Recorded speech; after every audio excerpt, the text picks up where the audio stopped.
एक सुनसान गली में आ चुकी हूँ जहाँ पे एकदम सन्नाटा है और मैं एकदम से देखती हूँ कि वो दोनों मेरी तरफ चलते हुए आ रहे हैं और मेरे लिए एक एक सेकंड इतना हैवी बीत रहा था। मतलब मैं अपने स्टॉकर्स को मेरी तरफ आते हुए देख रही हूँ, इससे बुरा और क्या ही हो सकता है। हाय, दिस इज अकीरा।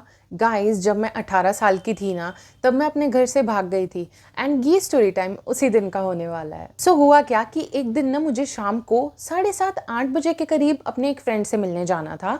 वो 1 साल बाद आया था एंड एक दिन के लिए ही आया था। सो उस शाम अगर मैं मिलती नहीं ना उससे, तो मैं मिल ही नहीं पाती फिर अगले 6 महीने तक। सो आई वॉज लाइक कि मुझे उससे अभी मिल लेना चाहिए शाम को जा करके। सो मैंने मेरे पापा को बोला कि मुझे मेरे फ्रेंड से मिलने जाना है, तो मुझे गाड़ी की चाबी दो। एंड मैंने इन्फॉर्म भी किया और मैंने चाबी भी मांग ली। एंड ही इज़ लाइक, तू कहीं नहीं जा रही।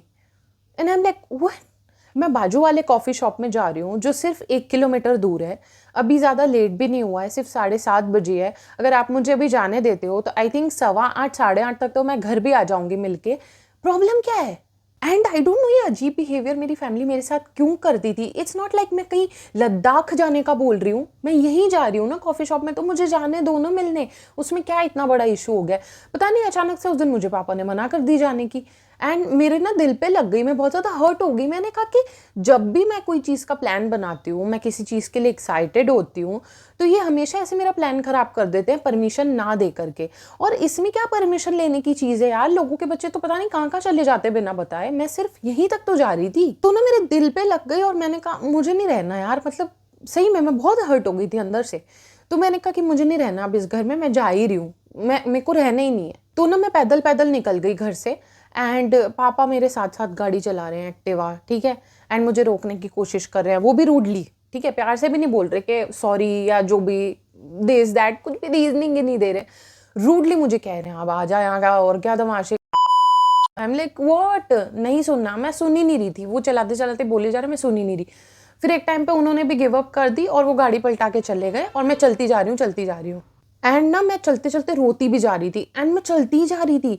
तो मुझे ऐसा लगता है कि इधर उधर घूमते घामते ना मुझे आई थिंक 10 बज गए थे रात के। अब क्या हुआ, मैंने चलते चलते रियलाइज किया कि मैं एक सुनसान गली में आ चुकी हूँ जहाँ पे एकदम सन्नाटा है और कोई इंसान दिख नहीं रहा है, ठीक है। और उसी टाइम मैं रियलाइज करती हूँ कि दो बंदे ना कब से मुझे बाइक पर ना आते जाते दिख रहे हैं। कभी इधर जाते हैं, कभी उधर जाते हैं। मतलब मैं उनको ना बार बार नोटिस कर रही थी कि ये मेरे आसपास ही हैं कब से। एंड रोड पे ना किसी का बार बार आपको ऐसे दिखना ना कोइंसिडेंस नहीं होता है। अगर कोई आपको बार बार दिख रहा है ना, मतलब वो आपको स्टॉक कर रहा है। तो उस टाइम मैं इतनी पैनिक हो गई कि मैं एक सुनसान गली में हूँ और दो लोग मुझे स्टॉक कर रहे हैं। तो मैं बहुत ज़्यादा घबरा गई और मैं जल्दी जल्दी भागने लगी। एंड भागने से मेरा मतलब भागने से ही है, मैं लिटरली भागने ही लगी। अब क्या हुआ कि मैंने सोचा कि मैं ना, पास में ही एक पार्क था, उस एरिया के पास में ही पार्क था। तो मैंने सोचा कि मैंने भागते भागते वो पार्क में चली जाती हूँ, क्योंकि रात के ना 11-12 बजे तक लोग वहाँ पे वॉक करते रहते हैं अपनी फैमिली के साथ। तो मैंने सोचा कि मैं अगर वहाँ चली जाऊँ तो मैं सेफ रहूंगी एंड फिर ये भी मेरा पीछा करना बंद कर देंगे दोनों लोग। तो मैं भागती भागती गई और मैं पार्क में पहुंच गई।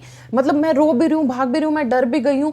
और ऐसे करके मैं पार्क में पहुंच गई और वहाँ पे मुझे इंक्लूड करके ना 11-12 लोग थे। एंड आई वाज लाइक चलो यहाँ पे थोड़े लोग हैं तो मैं सेफ हूँ। इतनी देर में मैं देखती हूँ कि वो दोनों भी पार्क में आ गए एंड वो ना ऐसे ऐसे ऐसे ऐसे ढूंढ रहे हैं। मतलब उनकी आंखें ना मुझे ही ढूंढ रही थी कि मैं कहाँ हूँ। एंड मैं ऐसे देख पा रही थी कि ऐसे देखते देखते ना उन्होंने एकदम से मुझे ऐसे स्कैन कर लिया कि यहाँ पे है ये। फिर मैंने सोचा कि मैं अपनी फ्रेंड को कॉल कर लेती हूँ। तो ऐसे कॉल करते करते अगर मैं ऐसे पार्क में चलूंगी ना, तो मैं दूसरे लोगों को भी नॉर्मल लगूंगी और इनको भी लगेगा कि किसी को फ़ोन कर रही है तो अब हमें इसके पीछे नहीं जाना है।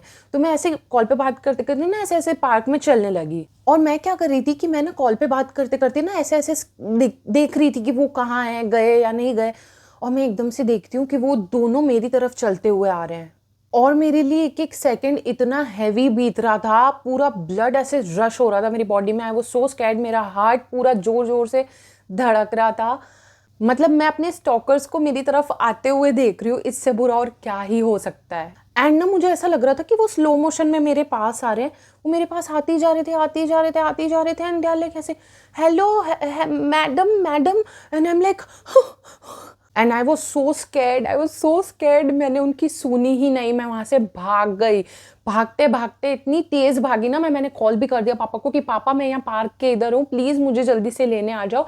एंड पापा मुझे ढूंढने निकले हुए थे लकीली, सो वो वहीं पास में ही थे, तो वो जल्दी से आ गए। फिर ना मैं घर आ गई और मैंने किसी को बताया भी नहीं इस बारे में, मैंने सिर्फ अपने भाई को बता दिया था, बट और किसी को तो मेरी बताने की भी हिम्मत नहीं हुई, क्योंकि गलती तो मेरी थी ना कि मैं ऐसे निकल गई। अगर मैं बता भी देती तो ये लोग मेरे पे ही सारा इल्ज़ाम डाल देते।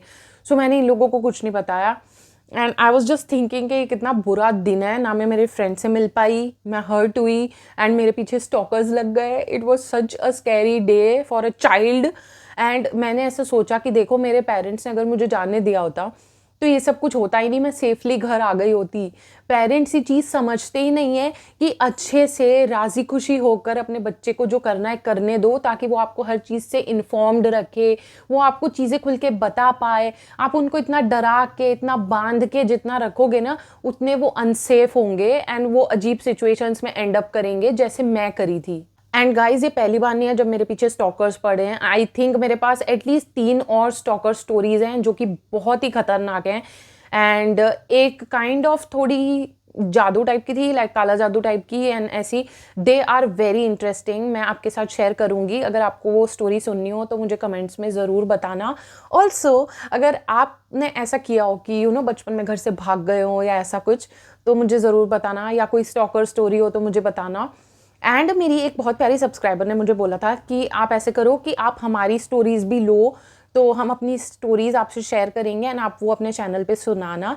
एंड मुझे वो आइडिया बहुत अच्छा लगा। सो अगर आपको आपकी कोई स्टोरी शेयर करनी है ना मुझसे, और आप चाहते हो कि मैं वो बताऊँ मेरे वीडियो में, तो मुझे वो स्टोरी भेज देना मेरे ईमेल पे, मैं ईमेल डिस्क्रिप्शन में डाल दूंगी, तो उस पे भेजना, अच्छे से सब्जेक्ट डाल के भेजना। एंड मैं आपको शाउट आउट भी दूंगी, मतलब आपको क्रेडिट भी दूंगी वीडियो में, एंड आपकी स्टोरी भी शेयर करूंगी। Yeah so make sure you do that. And yeah this is it. I think ये बहुत छोटा सा स्टोरी टाइम था, बट आई वाज लाइक मुझे शेयर करना चाहिए, बिकॉज ये एंटरटेनिंग तो है लेकिन इससे सीखने भी मिलता है लोगों को। सो या that's it. I will meet you in my next one. Bye.